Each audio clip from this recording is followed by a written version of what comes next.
비염약을 먹었음에도 상태가 좋지 않음을 이해해 주시기 바랍니다. 태평성대가 뭐냐? 이렇게 AI에 질문을 해 보았습니다. 그랬더니 이런 답을 주었습니다. 태평성대는 중국 역사에서 이상적인 평화와 번영의 시대를 의미합니다. 특히 요순 시대는 중국에서 가장 이상적인 정치가 실현되었던 시기로 여겨지며 이 시대는 정의롭고 현명한 통치로 인해 사람들이 평화롭고 풍요로운 삶을 누렸다고 전해집니다. 중국 역사에서는 주나라의 성강지치와 한나라의 문경지치도 태평성대로 꼽히며 이 시기들은 각각 정치적 안정과 경제적 번영을 이룬 시대로 평가받습니다. 한국 역사에도 세종대왕 시대를 태평성대로 여기는 경우가 있는데 이는 세종대왕이 백성의 삶의 질적 향상을 위해 큰 노력을 기울였기 때문입니다. 예를 들어 농사직설은 농업기술을 개선하여 백성들의 생활을 개선하기 위한 세종대왕의 노력이 담긴 책입니다. 이렇게 태평성대가 무엇냐라고 AI에 물었더니 답을 준 것입니다. 태평성대라는 사자성어는 어질고 착한 임금이 다스리는, 그래서 평화롭고 안정된 세상을 말합니다. 태평성대에는 모든 국민이 아무런 근심, 걱정 없이 잘 먹고 행복하게 산다는 뜻입니다. 태평성대에 사는 백성은 임금을 칭송하고 전쟁의 염려도 없고 그래서 아무런 불평 없이 모든 백성이 잘 사는 나라를 말합니다. 제가 왜 오늘 이런 주제를 생각했느냐고 한다면 모두가 다 못 살겠다고 아우성치고 있는 대한민국인데 유독 아무런 근심 걱정 없이 마치 태평성대를 누리는 곳이 있는데 대통령과 교회가 그런 모습이라고 제 눈에 보였기 때문입니다. 남과 북에서는 풍선으로 경쟁을 합니다. 심지어 온갖 쓰레기와 오물, 분변까지 담아서 남한 전 지역으로 날려보냅니다. 만약에 폭발물이나 생화가스라도 담아서 보냈다면 그 결과는 정말 끔찍하지 않았겠습니까? 그걸 대항한답시고 우리는 대북 확성기 방송을 재개한다고 합니다. 그런데 또 일부 극우단체가 다시 대북 전단을 보내고 정부에서는 말리지 않았습니다. 9.19 남북 기본 합의서는 완전히 폐기해 버렸습니다. 완전히 정지한다고 했으나 그것은 말장난일 뿐 폐기해 버린 겁니다.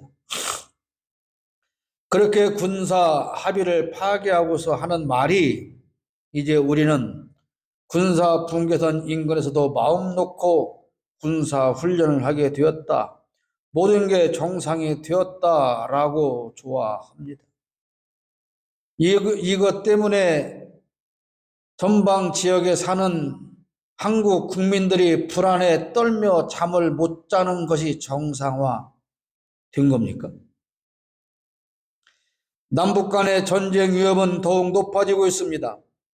일본은 자위대가 우리나라에 들어오려고 오만 가지 술수를 부리고 심지어 우길기 달고 다니는 것도 좀 허락해줘. 그렇게 요구하고 있습니다. 그런데 아무런 근심 걱정 없는 우리 대통령은 그저 매일 술 마시고 엎어컷을 내치르고 활짝 웃으며 김치찌개를 만들고 계란말이를 만들며 매우 행복한 태평성대의 삶을 살고 있지 않습니까? 그런데 한국 교회의 모습도 다르지 않더라 그런 말입니다.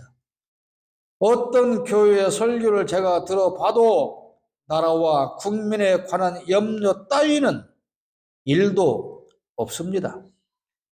대통령의 지지율이 21%를 찍고 수많은 국민이 탄핵을 외치고 대통령과 부인을 수사해야 한다며 국회가 특검법을 발의해도 교회는 관심 없습니다.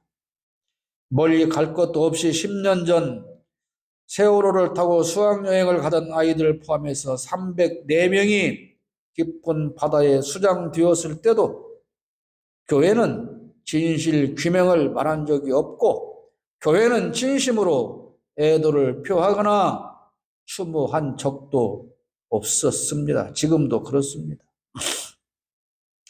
서울 한복판에서 국민 158명이 압사해도 교회는 그 흔한 애도 표현 한마디 하지 않았습니다. 물론 추모도 하지 않았습니다. 진상 규명을 하든 말든 그 유가족들이 얼마나 큰 슬픔을 안고 사는지 따위에도 교회는 아무런 관심이 없습니다. 심지어 세월호 배지를 착용하고 다니는 사람을 빨갱이라고 호도합니다. 검사 출신 독재자가 무도한 권력으로 나라를 파탄내고 경제를 폭삭 망치고 무도한 탄압으로 정적을 때려잡고 온갖 불법을 저지르고 사이비 무당과 영부인이라는 여자가 사리 사욕을 채우고 국정을 농단해도 유독 교회는 입을 다물고 관심조차 없습니다. 대통령이 앞장서서 전쟁 분위기를 만들어 가도 한마디도 하지 않습니다. 죄 없는 젊은 해병이 무리한 지휘관의 잘못된 지시로 목숨을 잃고 그걸 수사하겠다는 수사단장에게 항명죄 누명을 씌워도 대통령이 수사를 방해하고 왜곡해도 교회는 한마디도 하지 않고 관심조차 보이지 않습니다. 어린 훈련병들이 잇따라 훈련소에서 죽어가도 관심이 없고 그 훈련병 장례식을 치르는 날에 대통령이 여당 국회의원들을 모아놓고 연찬회를 한다며 엎어것을 지르고 한 목소리로 대통령님 파이팅을 외치고 맥주잔을 기울이며 파안대소하고 억울하게 희생된 훈련병에 대해 사과와 위로 한마디 없어도 그저 교회는 한마디의 비판도 하지 않습니다. 오늘 시편 36편을 보십시오. 어쩌면 그렇게도 오늘 대한민국의 대통령을 보는 것과 똑같을까요? 1절 말씀을 봅니다. 그의 눈에는 하나님을 두려워하는 빛이 없다. 여러분, 우리나라의 대통령과 장관들과 여당 국회의원들을 보십시오. 그들이 과연 하나님을 두려워하는 것 같습니까? 그렇지 않습니다. 적어도 하나님을 두려워하고 국민을 두려워하는 대통령이라면 이런 정치를 할 수는 없는 겁니다. 아니, 윤석열은 정치가 무엇인지 아예 모르기 때문에 그는 사실 정치를 하지 않고 있는 겁니다. 여론조사 기관에서 대통령의 국정 지지도 조사라는 것을 하지만 대통령이 국정이 무엇인지 모르기에 국정 운영을 하는 일 자체가 없습니다. 뭔 국정 지지도를 조사한다는 겁니까? 대통령의 자리에 앉아 있지만 자신과 가족과 측근의 이익만 도모하고 그것을 위해서 불법을 저지르는 일 말고는 하는 일이 없어요. 국민의 돈으로 월급만 받아 먹으면서 나라를 파탄내는 일 말고는 하는 일이 없지 않습니까? 그런데 이런 대통령을 보면서도, 이런 무능한 정부를 보면서도 아무것도 안 하는 교회 역시 하나님을 두려워하지 않는 것은 똑같은 것 아닙니까? 교회가 하나님을 두려워한다면 일일이 셀 수도 없이 많은 불법을 자행하는 독재 권력을 향해서 꾸짖고 외쳐야 하는 것 아닙니까? 그러나 지금 한국 교회는 하나님을 두려워하는 것이 아니고 오직 독재 권력자를 두려워하고 있습니다. 2절 말씀을 보십시오. 그가 스스로 자랑하기를 자기의 죄악은 드러나지 아니하고 미워함을 받지도 아니하리라 한다고 하지 않습니까? 그렇지 않아요? 똑같지 않습니까? 어떻습니까?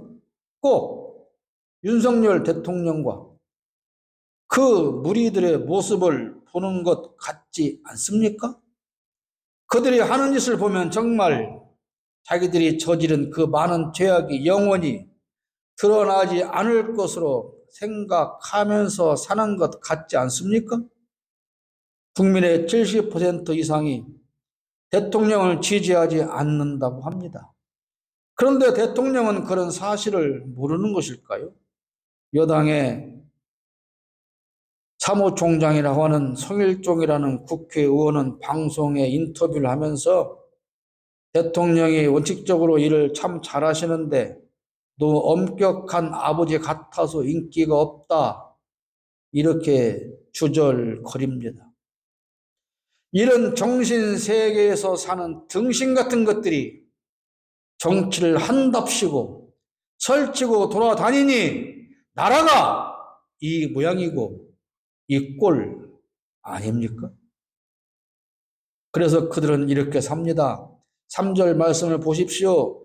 그의 입에서 나오는 말은 죄악과 속임이라. 그는 지혜와 선행을 그쳤도다. 어쩌면 이렇게 수천 년 전에 하나님이 성경책을 기록하면서 2024년도 윤석열을 보면서 이 말씀을 하셨을까요? 대통령이 국민을 향해서 입만 열면 거짓말을 합니다. 최수근 해병 사건 수사와 관련해서 경로한 적이 없다고 하더니 그게 들통나니까 경로하면 안 되냐? 그렇게 말합니다. 장관과 전화한 적 없다고 하더니 들통나니까 전화하면 안 되냐? 그럽니다. 수사에 관여한 적 없다고 하더니 들통나니까 아니 대통령도 법률 전문가인데 관여하면 안 되냐? 그러고 있습니다. 윤석열은 대통령 후보 시절부터 국민을 향해 수많은 거짓말을 했습니다. 검찰총장 후보로 면접을 볼 때도 그렇다고 하지 않습니까? 거짓말로 검찰총장이 되었고 거짓말을 해서 대통령이 되었습니다. 특히 김건희 주가 조작에 대해서 얼마나 큰 거짓말을 했는지 이젠 국민이 다 알고 있지 않습니까? 제대로 수사한다면 당선을 위한 목적으로 허위 사실을 유포한 혐의로 인해서 대통령 당선이 취소될 수도 있을 만한 범죄입니다. 동해, 포항, 영일만 앞바다에 140억 배럴 원유가 매장되어 있을 가능성이 높다는 이 거짓말은 진실일까요? 네? 40km부터 100km까지 떨어진 그 바다 1km의 수심을 뚫고 내려가서 거기서 다시 땅을 4km를 파고 들어가야 한다는데 아니 지구 반대편까지 파고 들어가지? 이 거짓말이 진실이냐고요? 입만 열면 거짓말을 입에 달고 사는 대통령이 국민을 위해서 무슨 선행을 합니까? 국민을 위해서 무슨 선행을 하기는 하겠습니까? 생각이나 하겠습니까?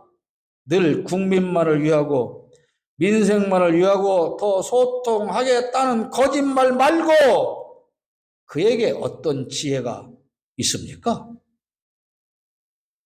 목사들은 늘 자기 교인들을 향해서 속이지 말라고 강조하지 않습니까? 하나님 앞에서 거짓말하지 말라고 얼마나 강조합니까? 그런데 왜 거짓말로 국민을 속이는 대통령에 대해서는 한마디도 하지 못하고 힘없는 교인들을 향해서만 호통치고 있는 겁니까? 그렇다면 그런 목사들의 입에서 나오는 말도 거짓이고 교인을 속이는 것 아닙니까? 4절 말씀을 보십시오. 그는 그의 침상에서 죄악을 꾀하며 스스로 악한 길에 서고 악을 거절하지 아니하는도다.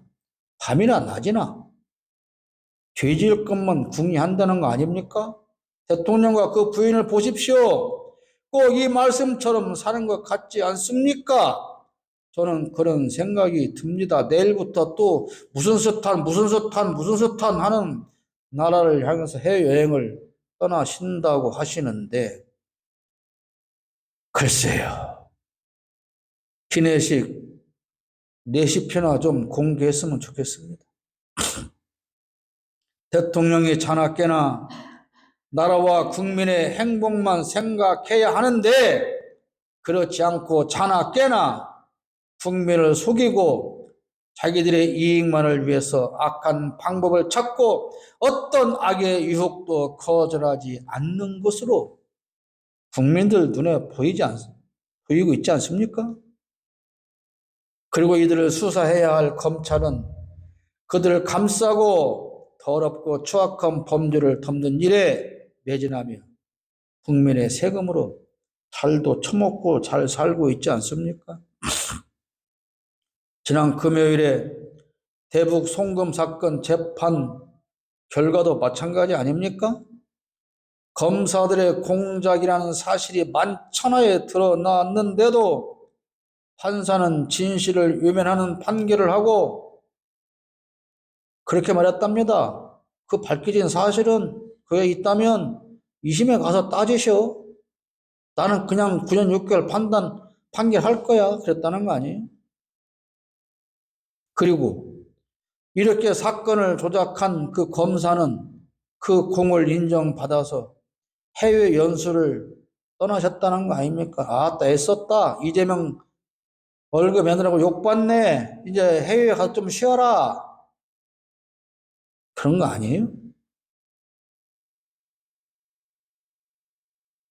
교회는 자나깨나 어떻게 수단과 방법을 가리지 않고 교인 숫자 늘릴 수 있을지 그것만 생각합니다.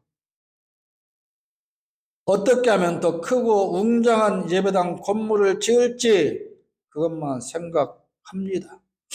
소외되고 차별받고 억압받는 이웃이 수도 없이 많지만 그들을 외면하고 교회 재산 불리게만 열심을 냅니다. 그렇다면 그것은 악한 글에 서서 악을 거절하지 않는 것과 같은 범죄 행위입니다.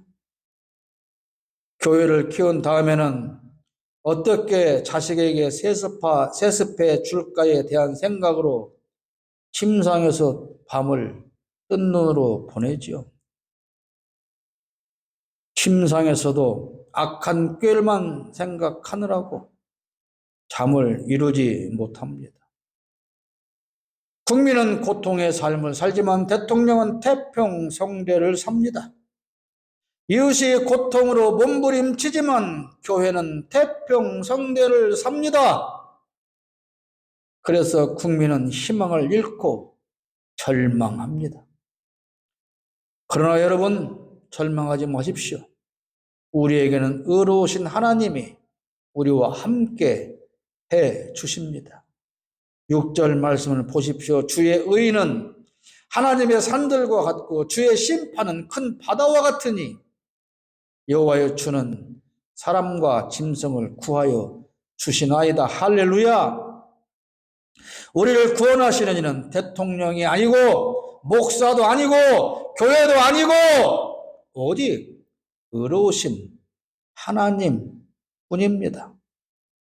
의로우신 하나님은 태산이 무너져 저 악한 것들을 묻어버리는 것처럼 쓰나미가 몰려와 물속에 악한 것들을 수장하는 것처럼 그렇게 반드시 심판하실 겁니다.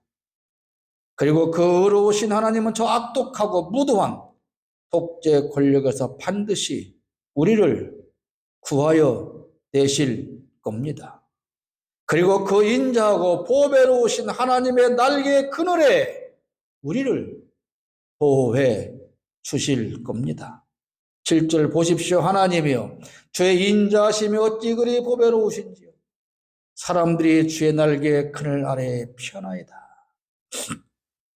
이 세상 누구도 우리를 보호할 수 없습니다. 그 어디도 우리가 피할 곳은 없습니다.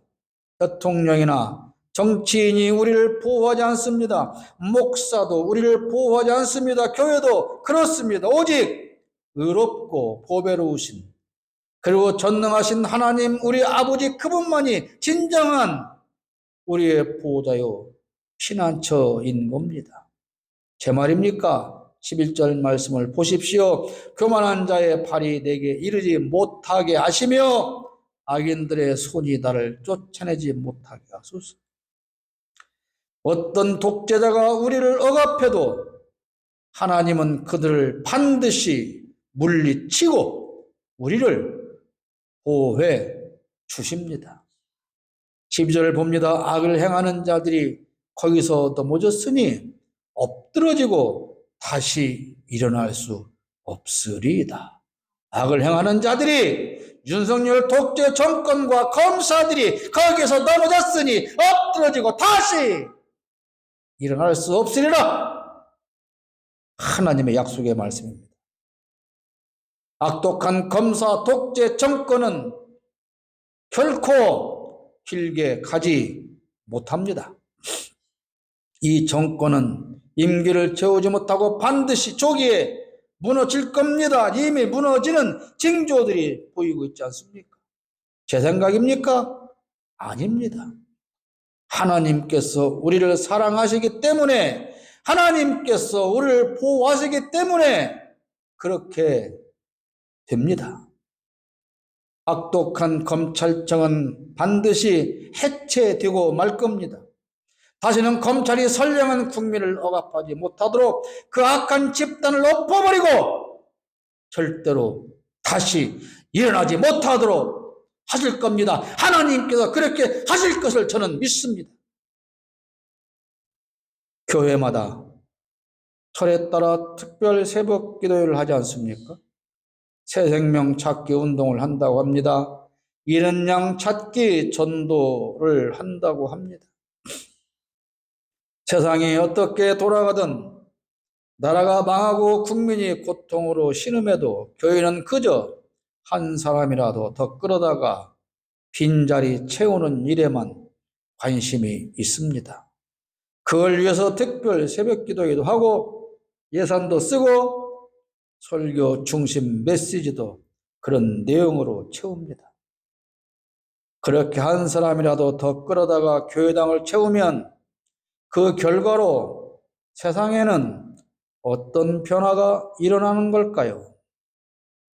열심히 전도해서 교회당의 교인을 가득 채우면 독재자가 무서워서 벌벌 떨고 스스로 내려온답니까? 한동안 떠나있던 교인들을 다시 교회로 이끌어 오면 불의한 검사들이 벌벌 떨고 정신 차리고 국민의 인권을 보호하는 길로 돌아선답니까?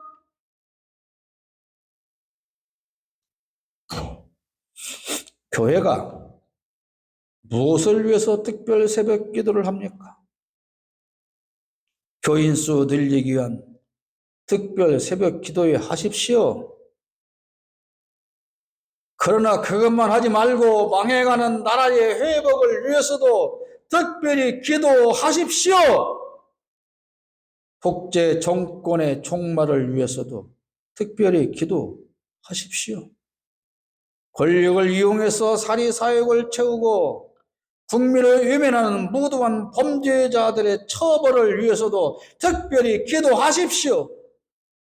무도하고 무능하고 악한 독재 권력자의 탄핵을 위해서 특별 새벽 기도회를 하기 바랍니다. 왜 교회만 태평성대인 겁니까? 부디 교회 바깥 세상을 바라보시기를 바랍니다.